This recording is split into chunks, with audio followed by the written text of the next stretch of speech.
je ne sais pas agir avec les autres. Soit je suis trop proche, limite en mode bonne copine, soit je deviens trop dure, trop froide, trop distante, et la personne en face de moi a l'impression que je la traite comme un vieux torchon. Ça, c'est ce que m'a dit une de mes clientes, et c'est ce que je retrouve très souvent dans les personnes que j'accompagne comme attitude. Et c'est quelque chose que j'ai vécu moi-même, que j'ai traversé quand j'ai commencé à manager ma première équipe. C'est d'arriver à trouver la bonne posture. Alors justement, dans cette vidéo, je vais vous partager 3 éléments clés qui vont vous permettre d'adopter la bonne posture et d'interagir en étant beaucoup plus sereine avec les personnes de votre équipe. C'est parti!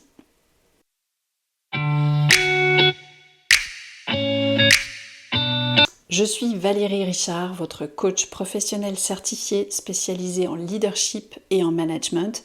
Bienvenue sur la chaîne YouTube Leader Sereine, l'endroit où vous allez apprendre à développer la bonne posture pour être sereine, vous sentir légitime et confiante et bien communiquer avec votre équipe. Alors c'est parti, justement dans les 3 éléments que je veux vous partager. La première partie, il faut sortir de cette pensée binaire. C'est où je suis sympa, où je suis méchante. Entre les deux, il y a plein de possibilités. Et ces possibilités, elles sont liées à qui vous êtes vous, en fonction de votre histoire, de votre expérience, de votre personnalité, de vos traits de caractère, et qui est la personne en face de vous. Donc c'est important de pouvoir identifier et de bien vous connaître, on va y revenir, mais finalement, plutôt que de vous dire, en fait, pour bien gérer mon équipe, il faut qu'il y ait une bonne ambiance et donc pour ça, il faut que je sois sympa. Il faut trouver un autre mode de fonctionnement en vous disant, ce que je souhaite, c'est effectivement qu'il y ait peut-être une entente cordiale, mais ce que je veux, c'est peut-être que les gens se responsabilisent, soient autonomes, qu'on puisse se dire les choses franchement. Donc ça va être de définir un peu votre mode d'emploi et de sortir de cet état d'esprit binaire, comme je disais, parce que finalement, il y a plein de façons d'interagir, et ça, c'est vous qui allez le décider et qui allez le créer. Donc finalement, le deuxième élément pour arriver à bien interagir avec les autres, c'est d'apprendre à fixer des limites. Donc apprendre à fixer des limites, c'est quoi? C'est de dire stop, de dire non quand un comportement, quand une façon de travailler, quand une attitude ne vous convient pas. Et quand on est manager d'équipe, quand on est entrepreneur, c'est vous qui avez cette responsabilité de dire ça oui, j'accepte, ça non, c'est pas possible, pas avec moi. Et si vous n'arrivez pas à fixer ces limites, eh bien effectivement, vos collaborateurs vont faire ce qui leur paraît normal, vont faire un peu comme ils ont envie, et c'est là que potentiellement, ça risque de déraper. Donc, le problème, c'est que parfois, on se dit, tiens, si je suis sympa, les personnes, elles vont avoir envie de faire les choses au mieux. Sauf que dans la réalité, qu'est-ce qui se passe? Quand je suis sympa, je vais donner un petit peu, et puis la personne, peut-être, elle va commencer à prendre un peu plus et à prendre ses aises. Je vous donne un exemple. Pour moi, c'était important d'avoir une relation gagnant-gagnant, notamment sur les horaires de travail. Donc pour moi, si quelqu'un me disait « Tiens, tel jour, j'ai un rendez-vous médical, est-ce que je peux arriver 1 heure plus tard ou est-ce que je peux partir un peu plus tôt ?» Pour moi, c'était OK. Maintenant, il est arrivé que certaines personnes en profitent et puis 2-3 jours de suite, la personne allait arriver un peu en retard, 5 minutes, 10 minutes, puis ça commençait à déraper. Et là, quand on en reparlait, elle me disait « Oui, mais l'autre jour, tu m'as autorisé à partir plus tôt, donc c'est pas très grave. » Et en fait, là, je me suis dit « Ok, donc j'ai donné une facilité, puis finalement, la personne en a profité, et ça s'est pas bien passé. » Donc, on peut, bien évidemment, laisser la possibilité à ce que la personne parte plus tôt, par exemple, mais ça va être d'être clair et encore une fois de fixer une limite en disant là c'est exceptionnel parce que tu as un rendez-vous médical, mais effectivement le reste du temps on garde les mêmes horaires.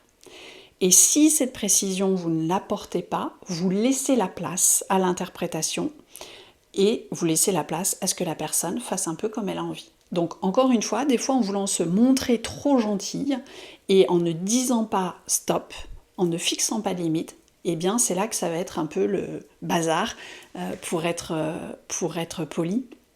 Donc c'est de votre responsabilité de pouvoir fixer des limites.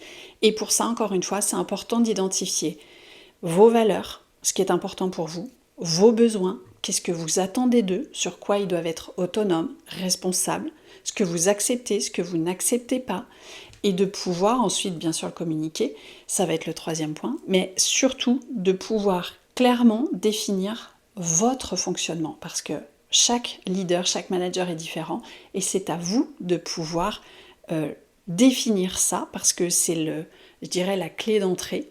Ensuite, vous allez créer des relations à partir de qui vous êtes. Mais si vous n'avez pas mis ça au clair au départ, vous allez tester un peu des trucs, et les personnes en face de vous, elles vont interagir en fonction de ce que vous leur donnez comme information, comme élément, comme type d'interaction. Donc si à un moment donné, les interactions avec les membres de votre équipe ne vous conviennent pas, la première chose à faire, c'est de vous dire qu'est-ce qui dysfonctionne dans ce que moi je suis en train de mettre en place, dans la façon dont je me comporte, dans la façon dont je communique. Et là, c'est de revenir aux basiques, aux fondamentaux, et de vous dire qu'est-ce que vous avez d'abord à changer pour faire en sorte que la relation avec l'autre, elle change. Troisième élément, c'est la communication. Donc, si vous me suivez depuis un petit moment, vous m'avez déjà entendu en parler plein de fois, mais pour moi, la communication, c'est le fil rouge de toute relation. C'est vrai avec l'équipe, c'est vrai dans les relations perso, c'est vrai avec ses clients, c'est vrai tout le temps en fait.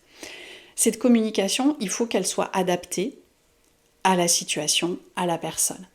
Donc forcément, vous n'aurez peut-être pas toujours la même façon de communiquer en fonction des personnes, des membres de votre équipe. C'est pour ça aussi qu'il y a des styles différents de management, qu'il y a des postures différentes de management, et à chaque fois de se dire, tiens, si j'essaye de m'adapter à cette personne-là pour arriver à la faire grandir, à la faire évoluer, à la responsabiliser, à faire en sorte qu'elle fournisse un meilleur job, quel va être le type de communication que je vais devoir utiliser? Et c'est à vous d'adapter votre communication en fonction de l'autre. Donc je ne vous dis pas de vous transformer en quelqu'un d'hypocrite, c'est pas ça, mais c'est d'avoir conscience que quand on manage une personne, on va être obligé d'être attentif à ce que la personne a besoin d'entendre ou de vivre pour pouvoir avancer dans son quotidien de travail. Et là, c'est à vous de pouvoir vous adapter, un peu en mode caméléon. Donc c'est pour ça moi j'aime bien présenter ça quand j'accompagne sur le management, de parler de management situationnel, selon la méthode Hersey-Blanchard, si vous connaissez. C'est une méthode qui vous aide à identifier le niveau d'autonomie de votre collaborateur et de vous dire en fonction de ça, est-ce qu'il faut que j'adopte une communication qui est peut-être un petit peu plus directive ou au contraire davantage dans l'explicatif, ou est-ce que je peux rendre la personne plus autonome en étant plus dans une communication où je vais la faire réfléchir, je vais lui poser des questions pour être dans du délégatif. Donc ça va être important d'identifier ça. Et vraiment, quand je dis donner votre mode d'emploi, c'est de ne pas avoir peur d'expliquer aussi comment vous fonctionnez. Moi, à chaque fois que j'ai pris des nouvelles équipes, j'ai toujours l'habitude d'expliquer comment je fonctionne. En disant que voilà, je suis plutôt quelqu'un d'anxieuse, que j'ai besoin au départ de m'assurer que les choses elles fonctionnent bien. Donc peut-être que je vais davantage faire des points de contrôle au début sur certains sujets, que je vais avoir besoin de feedback de la part de l'équipe, que eux puissent me dire tiens ce qui fonctionne pas dans l'organisation ou dans la relation avec moi. Et puis ensuite, on se cale et une fois que ça c'est fait, je laisse beaucoup d'autonomie.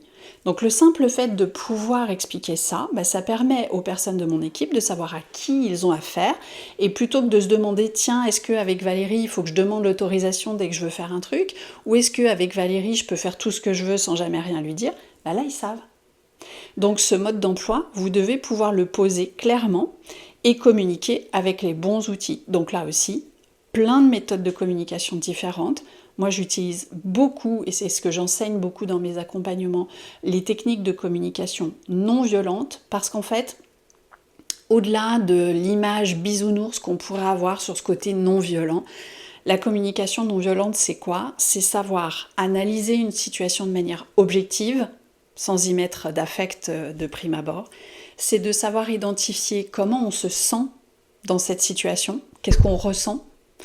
C'est de pouvoir identifier ses besoins, donc là il faut vraiment creuser et bien se connaître, et ensuite c'est de savoir clairement formuler une demande à l'autre. Donc moi j'adore cet outil et c'est vraiment quelque chose que j'utilise et que je recommande aux personnes que j'accompagne. Voilà, j'espère que cette vidéo vous aura plu, qu'elle vous aura été utile. N'hésitez pas à la liker si c'est le cas. Et puis sur le dernier point qui concerne la communication, si vous avez envie de travailler sur cet aspect, n'hésitez pas à télécharger mon guide gratuit avec mes 8 conseils clés. Je vous le mets juste en dessous de la vidéo. C'est gratuit, vous pouvez y aller, c'est cadeau et je pense que ça va vraiment beaucoup vous faire avancer. Sur ce, je vous souhaite une très belle fin de journée. Je vous dis à très vite pour une nouvelle vidéo. Bye!